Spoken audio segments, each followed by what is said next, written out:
I denne video vil vi se nærmere på, hvordan man løser en eksamensopgave omkring lineære funktioner. Opgaven, som vi har fået tildelt, omhandler middeltemperaturerne i Vestgrønland, og vi har fået en tabel, som vist her. Og hvis vi træder lidt længere ned, så kan vi se, hvad selve opgaven går ud på. Udover at vi har fået tabellen, så har vi fået at vide, at sammenhængen mellem middeltemperaturen og den nordlige breddegrad, den er givet ved den her funktionsforskrift, og det man så selv skal kunne finde ud af at se, det er, at det her det er en lineær funktion. Grunden til, at man kan se, at det er en lineær funktion, det er, at funktionsforskriften hedder f med hensyn til x er lig med a gange med x plus b. Det vi så også skal holde øje med, det er, at f af x, det er den årlige middeltemperatur i Vestgrønland, alt imens x er den nordlige breddegrad. Det vi skal nu, det er, at vi skal have besvaret de 3 delspørgsmål i opgaven, og vi starter med spørgsmål A, hvor vi skal benytte tabellens data heroppe til at beregne A og B. Så vi går ind i TI Inspire. Det første vi gør, det er at trække sådan en her boks frem, så vi har mulighed for at skrive noget tekst og lave vores beregninger. Derudover så gør vi den lige så stor, at den fylder hele vores A4-side. Derefter så vil jeg gerne dele den op i 4 mindre felter, således at vi har noter heroppe øverst til venstre, og også gerne have noter her øverst til højre. Hernede, der vil jeg gerne have mulighed for at lave eller indtaste vores værdier fra tabellen, og herover kunne jeg godt tænke mig at tegne en graf, når vi når dertil. Men det første vi gør, det er at indskrive de data, som vi har fået opgivet i opgaven. Så i kolonne A her, der skriver vi vores breddegrader, eller en breddegrad, og så i kolonne B, der skriver vi temperatur. Og så går vi herned, og så skal vi skrive dataene ind. Så 62, 64, 70, 73 og 78. Og de tilsvarende temperaturer bliver skrevet herover.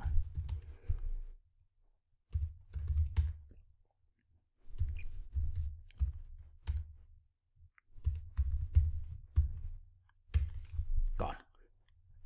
Før vi så laver vores lineære regression, vi bruger til Inspire, så går vi lige herop, og så skriver vi spørgsmål A, hvad vi rent faktisk ville have gjort, hvis det var, vi ikke kunne have benyttet til Inspire til at lave regressionen. Så jeg skriver lige lidt forklarende tekst.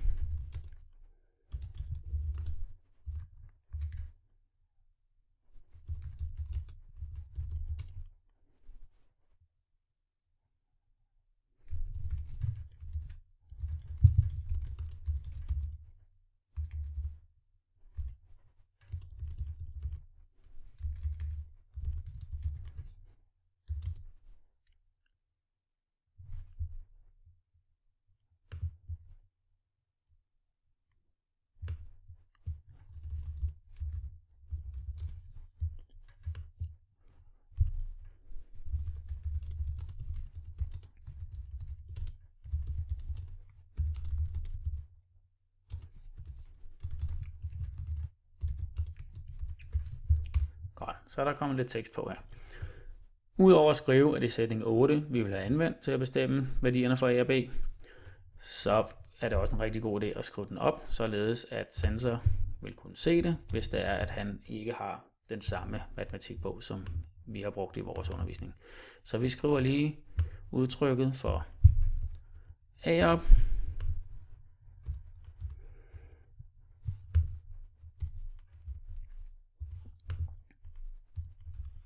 Og når vi har bestemt A, så skal vi jo så også bestemme den tilhørende B-værdi. Og derfor så tager vi også lige og skriver udtrykket for det op.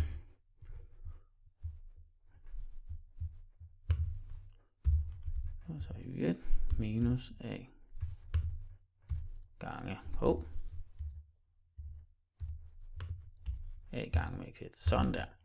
Så har vi skrevet op, hvordan vi ville have fundet A og B, hvis det var, vi ikke havde haft Inspire. Nu har vi så et computerprogram, som kan hjælpe os med at lave lineær regression, så vi går herned igen, går op under statistik, statistiske beregninger, og så har vi 2 forskellige valgmuligheder til at lave vores lineære regression. Programmet laver den samme beregning ligegyldigt hvad for en af dem vi vælger. Det man bare lige skal holde øje med, det er, her hedder funktionsforskriften m gange med x plus b, og hernede hedder den a plus b af x. Vi vælger den her op. Det vi så skal, det er, at vi skal lige huske fra opgaven, hvad der er vores x-værdi, og hvad for en der er funktionsværdien, det der svarer til y-værdien. Så vi går lige over og kigger igen i opgavebeskrivelsen. Der står, at f af x, hvilket svarer til vores y-værdi, er den årlige middeltemperatur, alt imens x er den nordlige breddegrad. Så vi skal have breddegraderne til at være som vores x-værdier. Så vi skriver breddegrad her, og under y, der skriver vi temperatur. Her, der kan vi se, at Inspire gemmer vores funktionsforskrift som f1, og hernede, der kan vi skrive, hvilken kolonne vi gerne vil have dataene til at komme ind i. Vi vil gerne have dem ind i kolonne C. Så det gør vi lige. Skriver C, og trykker Enter. Godt. Så har vi fået lavet alle de beregninger, vi skulle have. Det man bare lige skal sørge for, det er, at hvis man skal have alle kolonnerne med, så skal det være, at man lige skal gøre nogle af dem lidt smallere, sådan så at man kan se både de data, I selv har tastet ind i opgaven, og det som Inspire de har beregnet. Så kan vi gå herop igen, fordi nu har vi lavet vores beregning. Så går vi op og skriver her, at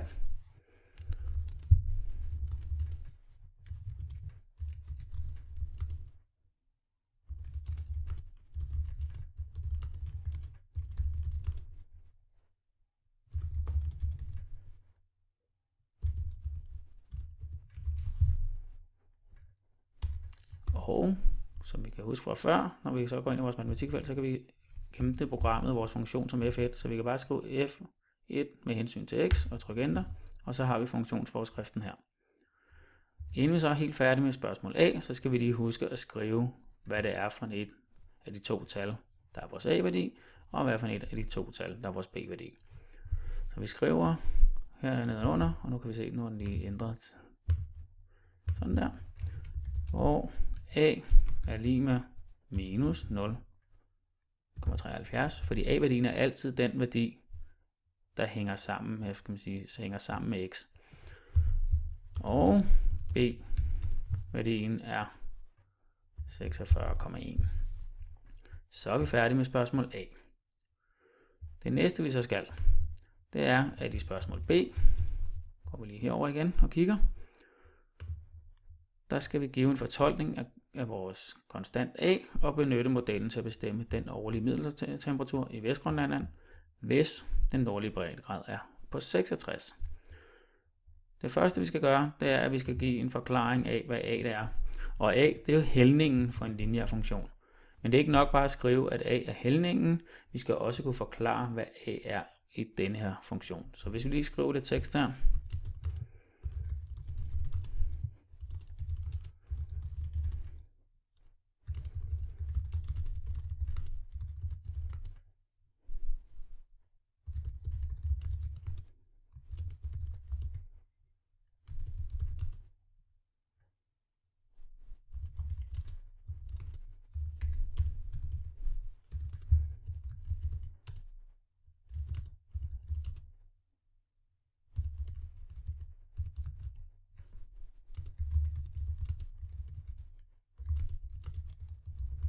Sådan der. Så har vi fået skrevet lidt om, hvad A er.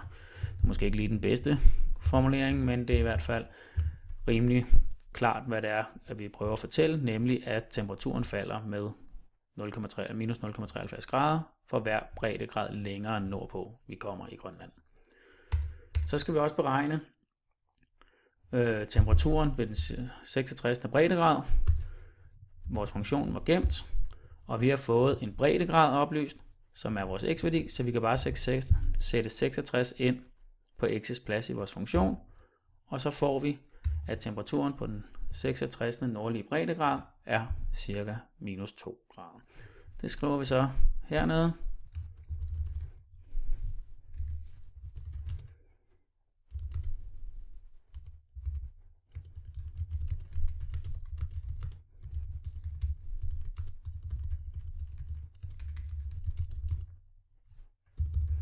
Sådan der, og nu er skriftet den samme skrifttype igen, så vi går lige op og ændrer det. Sådan der.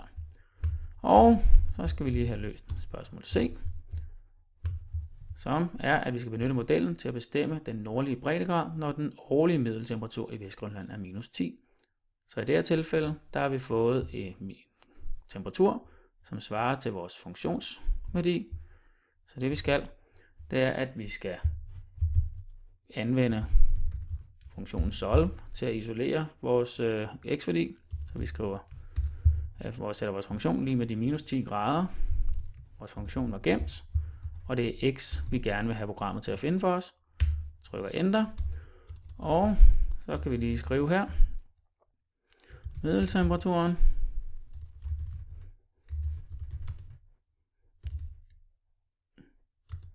er minus 10 grader, når vi nærmer os den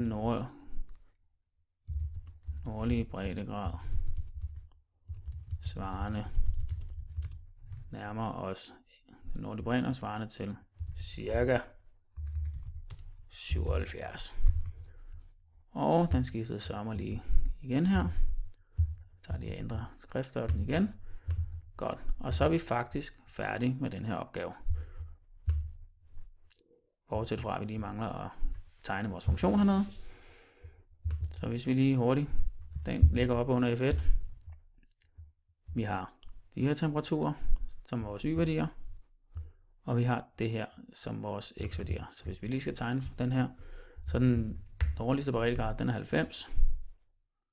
Til gengæld, så arbejder vi kun i et interval til omkring 62, så hvis vi nu sætter den til 60, her der er temperaturen kun 1 grad, så vi kan gå ned til 5, og så bliver det til gengæld en del koldere her. Sådan der. Og så vil vi også gerne lige se de punkter, som vi har brugt.